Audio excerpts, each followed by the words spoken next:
So Tempestus Scions are losing Deep Strike. Loads of units have been buffed, so there's far more orders to go around. The stratagems for the Combined Regiment have been almost completely rewritten, and we've got new details with stratagems and special rules for all the detachments. Let's talk about a whole bunch of interesting leaks and highlights from the new Guard Codex.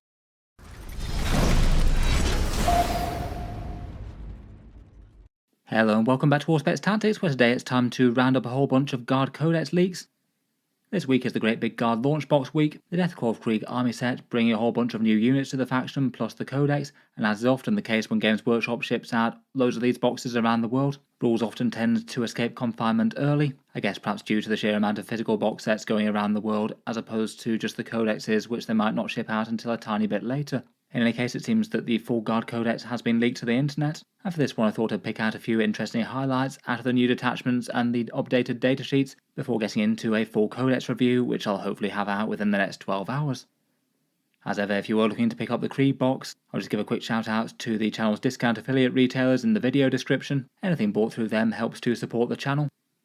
And here are the launch times for the Krieg box if you want to get your hands on some combat engineers and things. They're going to be going on sale at midnight Eastern Time for Wargame Portal and Fenris Workshop, 10 AM here in the UK for Element Games, midday Australian Eastern Time for Gap Games, and 11 AM for Tash and Geldeep here in the EU. Most of these should have good supplies of them, though as ever with Games Workshop launch boxes, supply can be a bit erratic. Hopefully they make enough, but probably doesn't hurt to get there early. In any case, a massive thank you to anyone supporting the channel via these.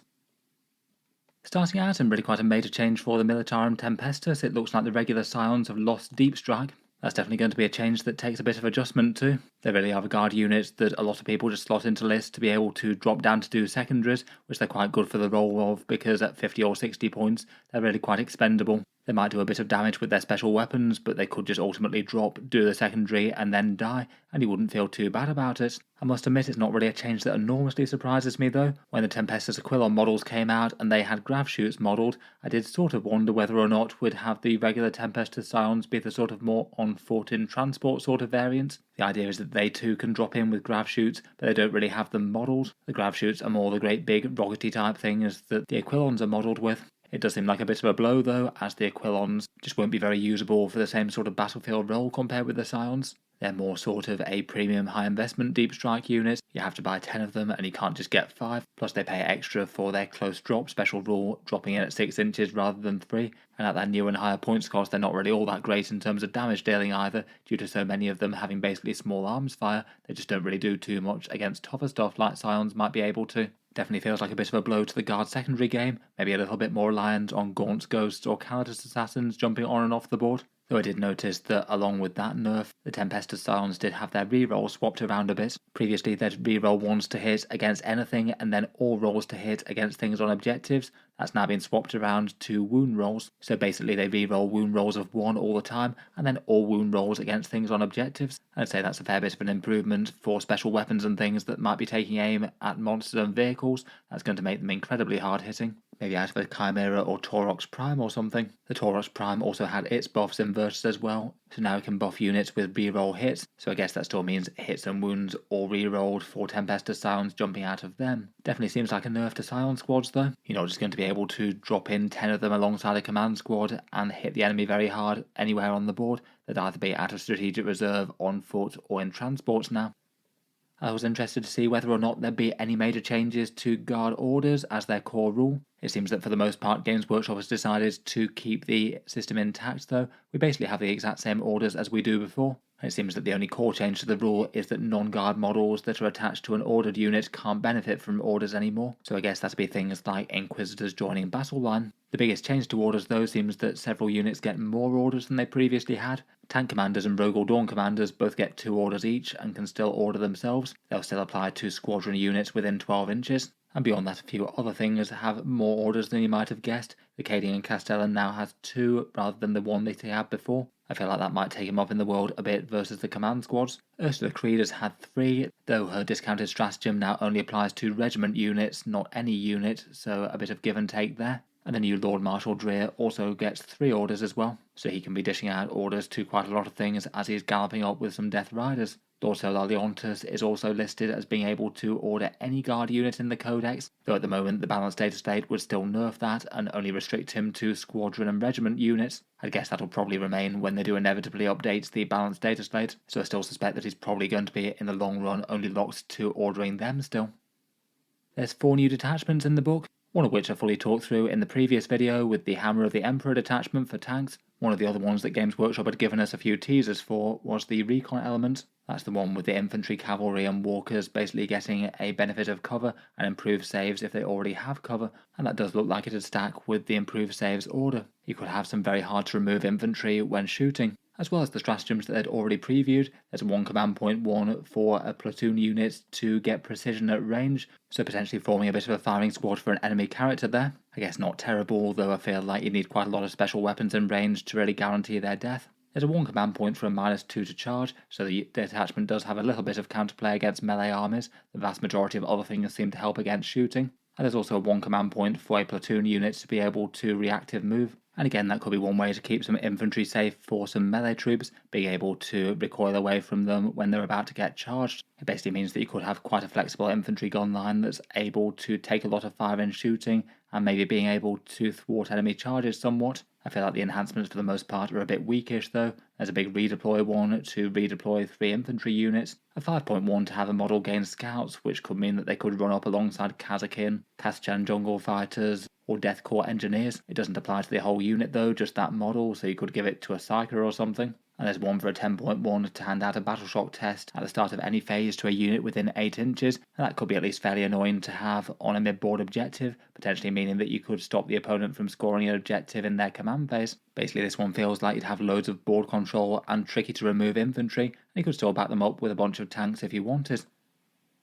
Next up, another minor datasheet change was one to medpacks. In the index, the command squad medpacks allowed you a 6+ feel no pain on them, and that could apply to an entire 20-man infantry unit, so making them a bit tougher to remove, though it was only really all that impactful against damage 1 stuff, as damage 2 almost completely negated them. It seems though their rules have been switched around a little bit, and the regular ones in command squads now revive D3 non-character models in a similar sort of way to the Death Corps medic one does. So you could basically have Cadian and Kazachan's being able to revive models, and occasionally that could be kind of big for stopping the unit having to take battle shock, or even putting more objective control on mid-board objectives before you even get to score them, provided the unit isn't wiped out outright. That doesn't seem like the worst trade-off. Otherwise, the Death Corps Medipack in their squad now has the ability for you to take 2 sets of them. Previously it was only 1 per unit as a bit of a band-aid patch after they'd not really told you how you could take it in the original index. Now you can have 2 in the unit, 1 per 10 models as you'd expect, and the rule is that if you have 2 of them in the squad then you get to heal D3+1 Death Corps, so their squads can now regain really quite a lot of models each time you leave one half injured. On top of that, the Death Corps Alchemist and the command squad, rather than having another medipack to revive yet more models, he instead does still give you the 6+ feel no pain.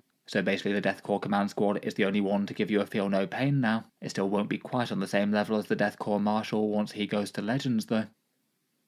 Talking of the Death Corps command squad, you get 6 models in the unit and it's 65 points printed in the Codex, though of course Codex printed points cost could easily be changed. It basically has the keywords that you'd expect, and it's led by a Lord Commissar, so that means that you get an inbuilt leadership 6+. For attachments, it can go with a Death Corps Krieg squad, or it can also join a Combat Engineers unit, and Combat Engineers can be taken in a squad of either 5 or 10. I guess that means that you could have quite an elite unit with a bunch of 4+ saves, though I feel like in general the main value is in their special rules, and they are still going to be more efficient in a smaller squad. For their war gear options, the Lord Commissar can have a Power Fist and Plasma Pistol. He can issue 1 order to a regiment unit and isn't restricted to any types of orders. The standard, the Master Box, do what you'd expect them to do. The Alchemist we'd already mentioned with the 6+ feel no pain. Those Servo Scribes can give you a once per game additional order for that Lord Commissar, so once per game he gets 2. And then a few guys can take special stuff. 1 guy can take a special weapon from the normal list. 1 guy can take a trench club for 3 attacks at strength 4, AP 0, damage 1, and 1 can have a plasma pistol. I guess that might be for the sort of aspiring commissar guy. He doesn't really do anything different, but is mainly just acting as another guy in the unit.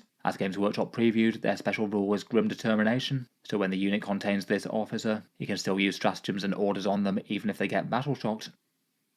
Some datasheets have been removed from the Codex, and we kind of already knew that these ones were coming, unfortunately. The main ones that have gone away are Iron Hand Strachan, Sergeant Harker, the Regimental Advisors and Attaches, the Militarum Servitors, and the generic versions of the Infantry, Heavy Weapons and Command Squads have all gone, though arguably it's more the case that those ones have been replaced by the 3 regimental versions with different choice of special rules and things. I think that most people were expecting Strachan and Harker and friends to go, unfortunately. They've been removed from the Games Workshop web store for a while, and I guess that they'll be getting Legends datasheets. Iron Hand Strachan is maybe a bit sad to lose from a rules perspective, as he could punch things really quite hard alongside some Catachans, though I guess you'll still be able to play him with Legends rules when they update those. I certainly wouldn't be too surprised if Strachan and Harker wind up turning up if they do a Catachan release wave at some point in the future. It doesn't look like they're planning to retire the kits anytime soon, and it would be really quite nice if they decided to go extra generous for the Guard and wind up having 11th edition be the Catachan update, as 9th has been the Cadian one and 10th has been Deathcore. Otherwise, for lost units, the Forge World Imperial Armor rules will look like they're going en masse to Legends as well, unfortunately.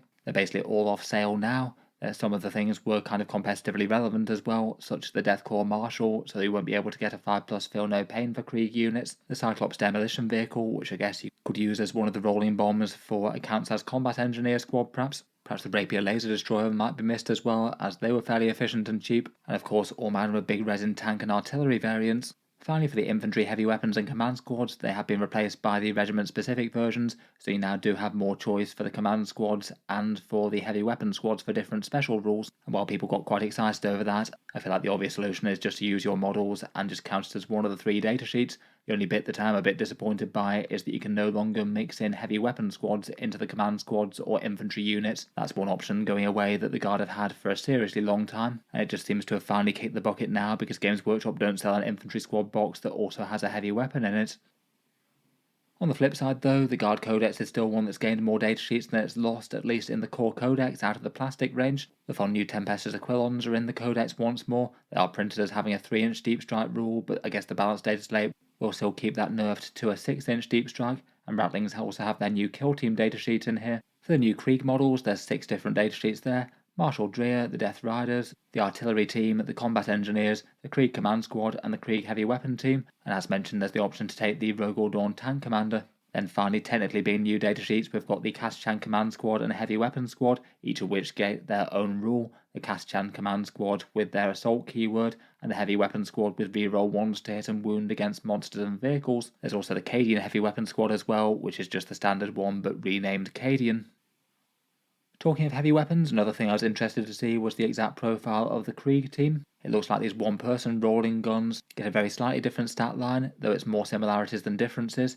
They're still toughness 3 with 2 wounds and really quite easy to kill. Interestingly enough, they're a little bit harder to kill than the standard Guard heavy weapon team though. They get a 4+ save, I guess, from the armoured bit on that gun. They're still very fragile for essentially a 20-point model. Though they do also move slower at 4 inches, I guess with not having 2 guys to lug that gun around. For their weaponry, they either get a las cannon, which we know what that does. The other 2 options are the Krieg Heavy Flamer, which is indeed D6 shots at strength 5, AP 1, damage 2, with torrent and ignores cover. That's at least some fairly potent firepower there, and they could overwatch kind of nastily. And the other one is a twin Krieg Stubber, which I was wondering if they'd given upgunned profile to, and it seems that they have. It's 3 attacks at strength 6, AP 1 and damage 1 out to 48 inches, or with the heavy and the twin linked keywords, and it's rapid fire 3 like regular Stubbers, so I guess at 24-inch range that's 6 attacks, strength 6, AP 1 and twin linked with damage 1. Potentially 18 shots with that profile coming out at 24 inches. It definitely doesn't seem like the worst firepower in the world to be able to clear out a bunch of infantry,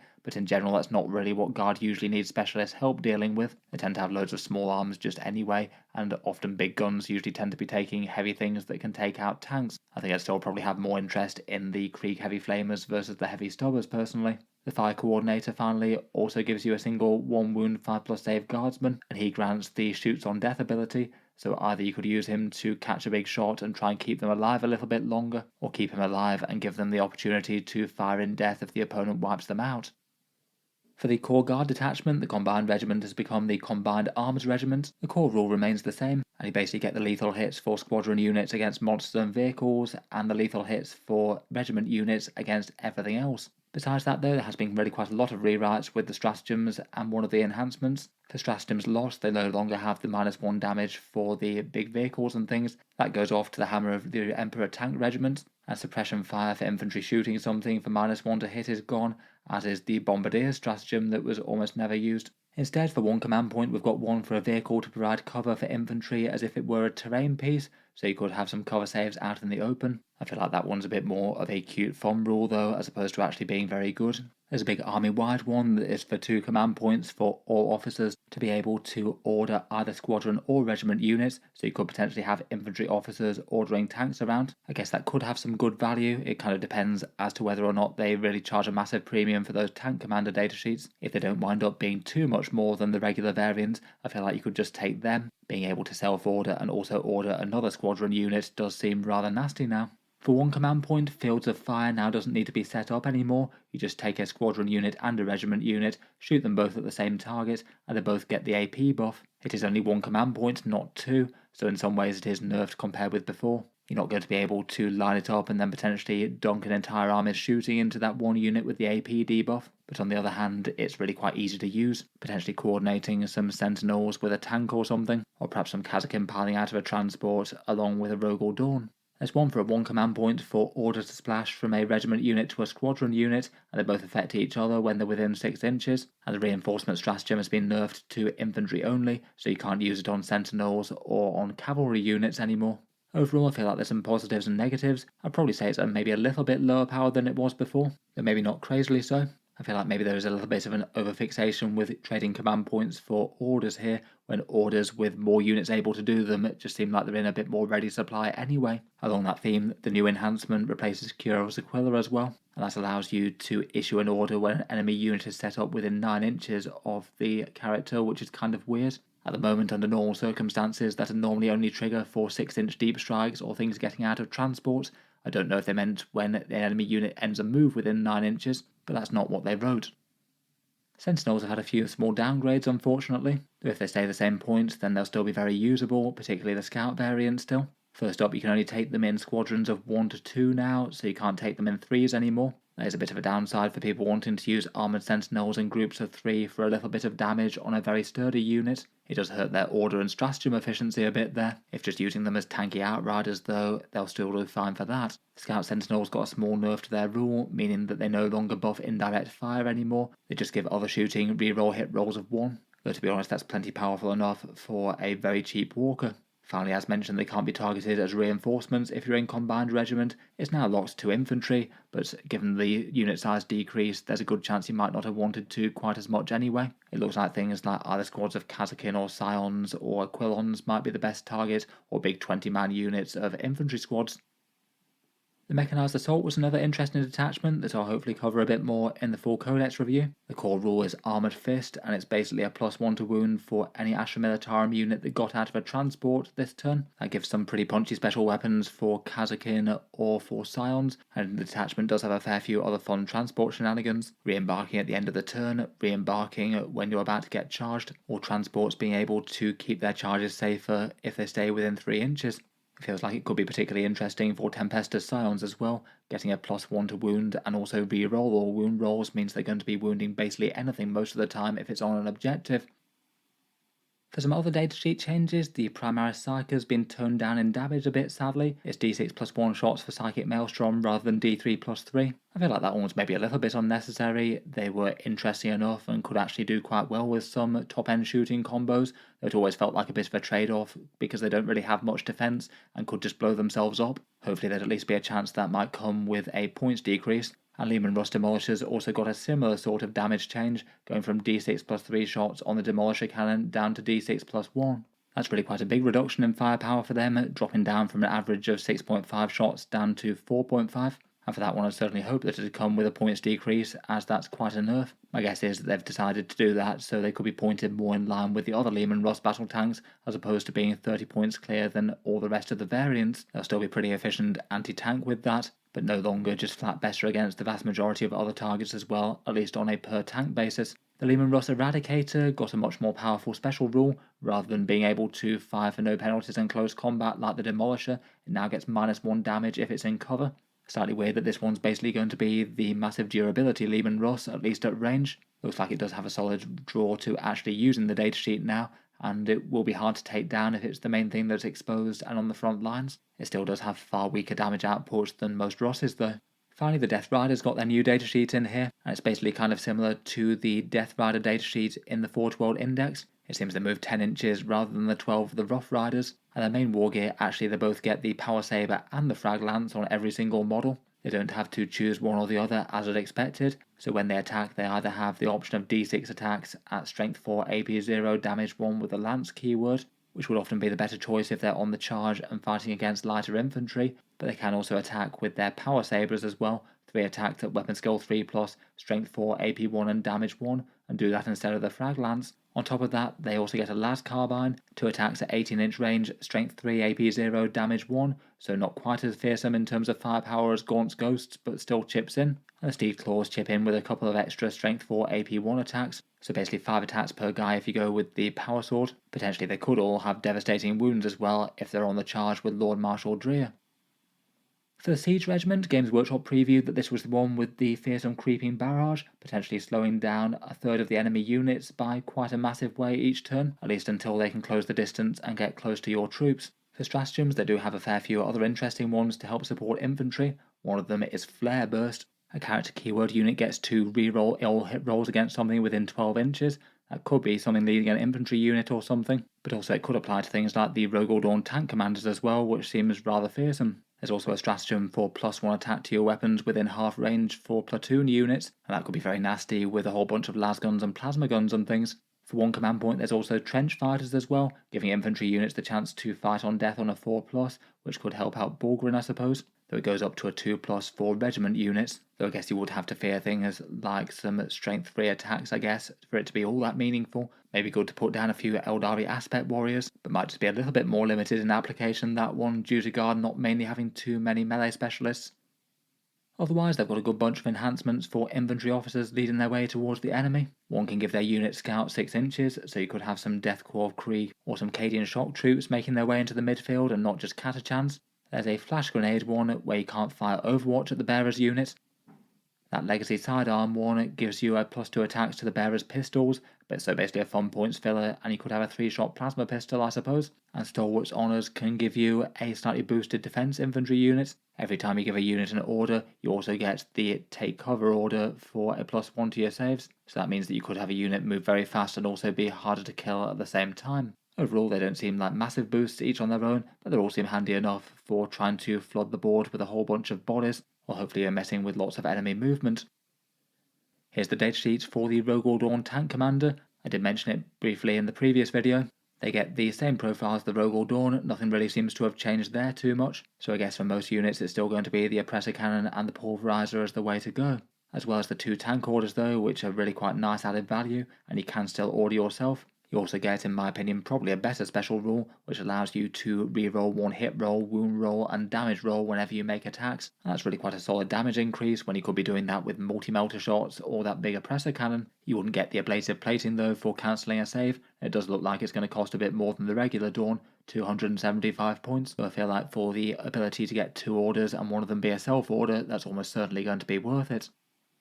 In any case, it looks like they should be an interesting thing for the Hammer of the Emperor detachment.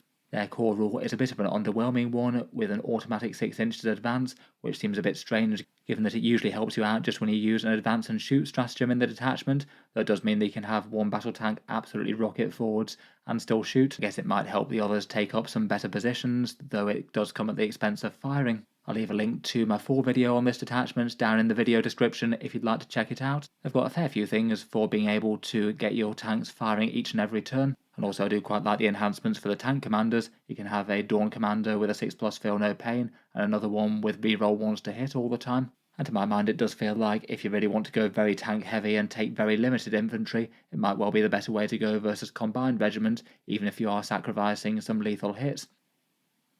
In any case, a whole bunch of changes there. Definitely an interesting time for the Astra Militarum. I feel like there has been a fair bit of rough with the smooth there though. At first impressions it definitely feels like a lot of side grades and a few downgrades to strong units, but at the same time they do look like there's enough interesting stuff coming in to replace them. Rogue Dorn Tank Commanders being one, those scary looking combat engineers being another, and there are definitely a lot of other ways to play, most of which at first impressions still look pretty interesting. Look forward to hearing your thoughts in any case. What do you like about the changes that you've seen so far, and what do you dislike? I feel like the Scion nerf is going to annoy a bunch of people, probably the Sentinel one too, though I still think there's lots of interesting stuff in the Codex. In any case, I'll hopefully be back for more Guard videos in the near future. I'm going to try and make a big Astra Militarum Codex one, either as the next video unless I get distracted and stop off for another detachment or something first. I'll see how things go. As mentioned, if you do fancy supporting the channel when you're picking up the Krieg box, feel free to check out the discount retailers linked in the video description. They do help the channel out on any 40k purchases in general. In any case, I'll leave this one there for now though. Let me know your thoughts down in the comments. Feel free to subscribe to Auspex Tactics if you'd like to see some more Imperial Guard stuff, and just general Warhammer 40k videos every day. There's the Patreon page down in the video description if you'd like to help support there. There's certain benefits like seeing certain videos early and voting on what sort of things come next, plus the entry to the channel's monthly giveaways. In any case though, an enormous thank you for listening, and I'll hope to see you guys next time.